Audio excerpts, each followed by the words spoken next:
Classes लामाना Shri classes लामाना का स्वागत है। हम कक्षा 10 के गणित देख रहे हैं और कुछ महत्वपूर्ण प्रश्नों के साथ रिवीजन चल रहा है। इसमें 20 पार्ट हो चुके हैं, आज पार्ट 21 है। इससे पहले 20 पार्ट हो चुके हैं, तो आपने अगर नहीं देखा तो वो जरूर देखिएगा, ताकि जो आने वाला गणित का एग्जाम है उसमें आपकी हेल्प हो सके। और जिनका भी कल एग्जाम है 10th क्लास के बच्चों का, उन सभी को ऑल द वेरी बेस्ट। चलिए देखते हैं आज का पहला प्रश्न क्या है।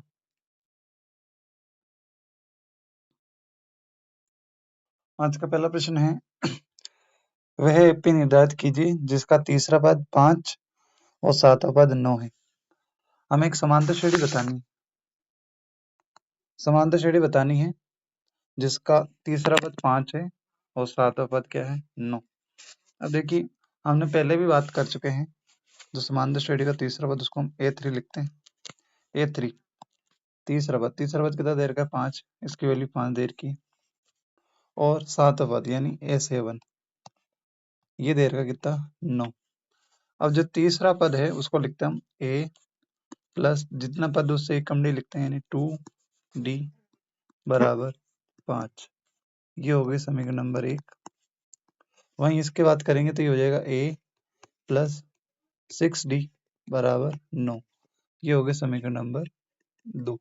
अब क्या करो, समीकरण 2 से समीकरण 1 को घटा लो, तो हम कहेंगे भाई कि समीकरण, चाहो तो आप 1 से 2 भी घटा सकते हो, कोई फर्क नहीं पड़ेगा, लेकिन आसान 2 बड़ी वाली 2 इसलिए 2 से घटा रहे। समीकरण 2 से समीकरण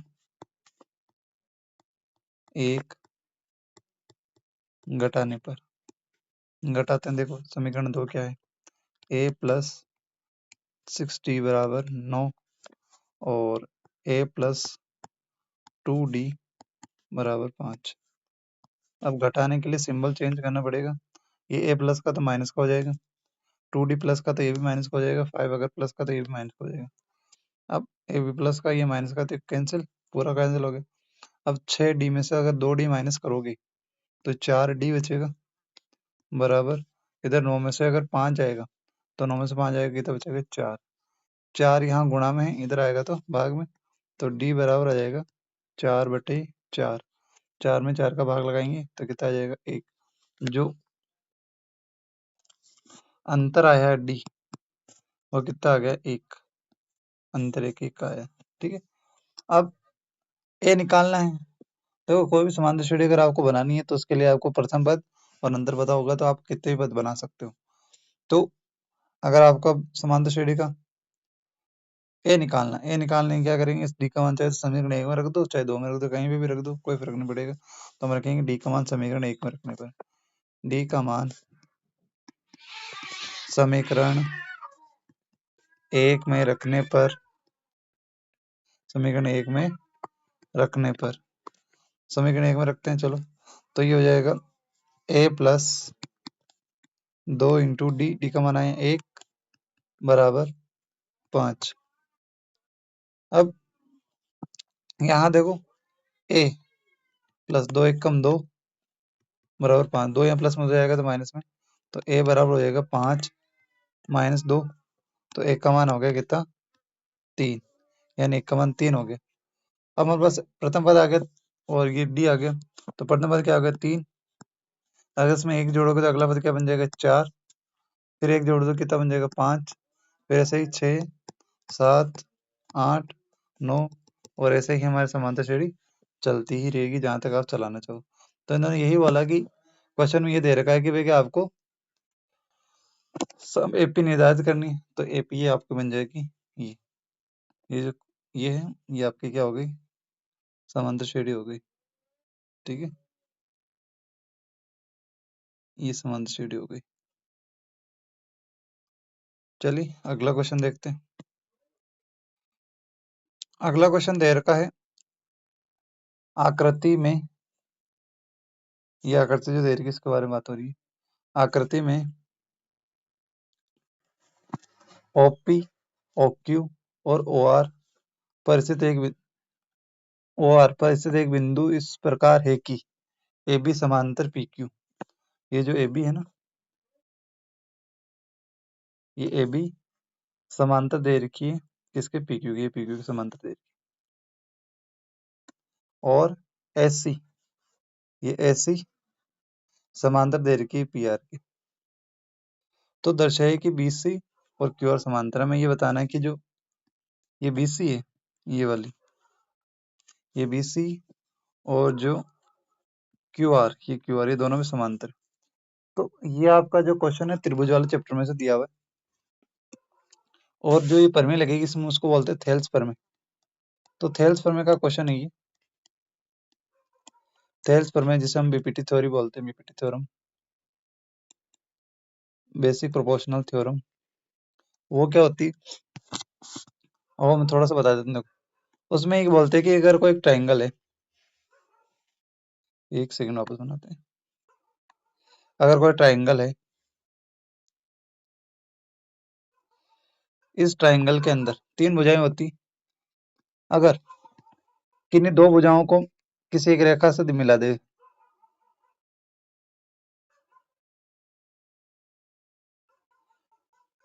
किसी त्रिभुज की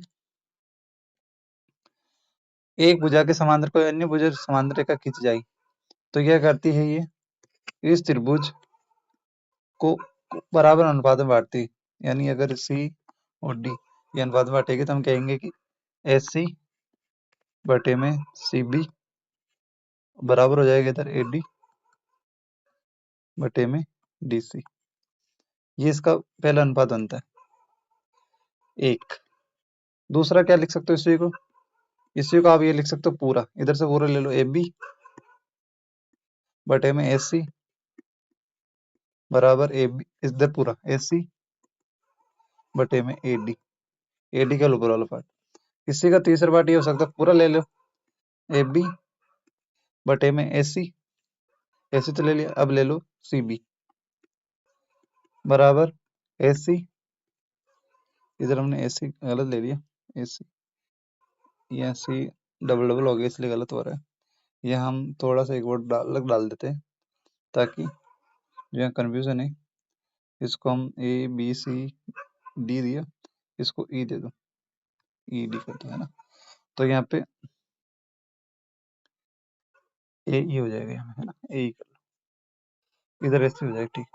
अब ए बी बटे में सी बी की जगह ई बी हो जाएगा, ई बी, और इधर एस सी बटे में डी सी हो जाएगा। तो ये कुल मिलाकर 3 अनुपात बना सकते हो। और ये इसका एक क्वेश्चन और भी आएगा, हो सकता है बने आपके, अगर आएगा तो मैं बताऊंगा जरूर। तो ये आपको 3 अनुपात याद रखना है, इसी से ये क्वेश्चन सॉल्व हो सकता है। तो आपको याद रखना है, अगर ये दोनों भुजाएं कौन कौन सी, ये भुजा अगर ये समांतर होती है तो ये अनुपात में चलता है, ए ए ए बटा ए बी और ए डी बटा ई सी। और अगर ये अनुपात में हो तो ये दोनों रेखाएं कैसे होती, समांतर। तो हमें कुछ नहीं करना है, इन रेखाओं को अनुपात में, बराबर अनुपात में लाना है, बस ये करना। तो इसके लिए क्या करेंगे, तीन त्रिभुज दिख रहे हैं इसमें, तो पहले हम ये वाला त्रिभुज लेंगे, 1 नंबर त्रिभुज। तो इस त्रिभुज का नाम है त्रिभुज ओ पी क्यू, त्रिभुज ओ पी क्यू में इसमें पहले से दिया हुआ है, क्या दिया हुआ है, ए बी समांतर पी क्यू, ये दिया हुआ है इसके अंदर, है ना, ये दिया हुआ है। अगर ये दिया हुआ है तो हम कहेंगे भाई कि ओ ए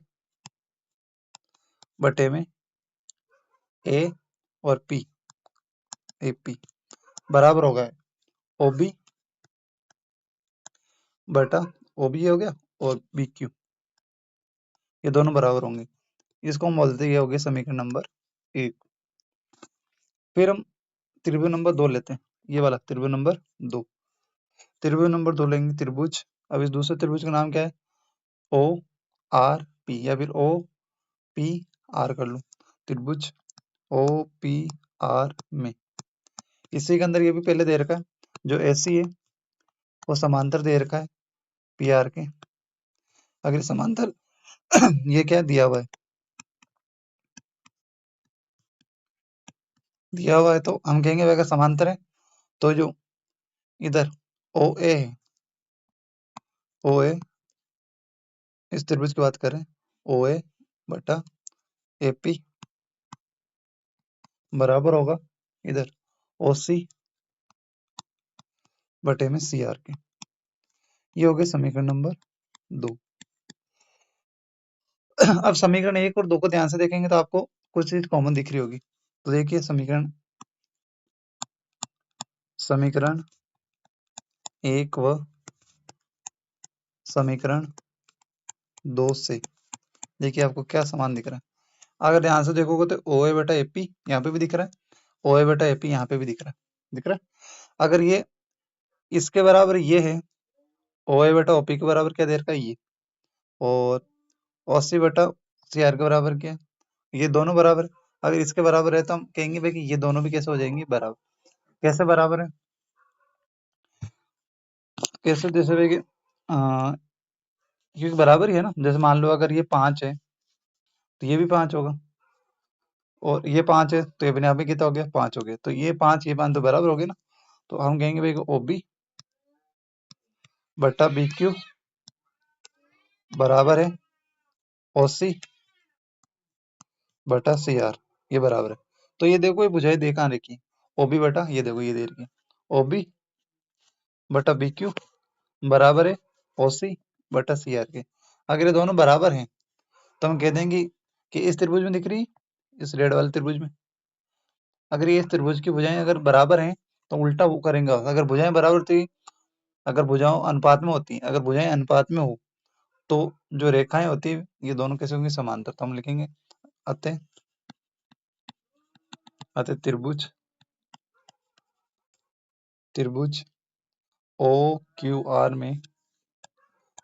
OQR में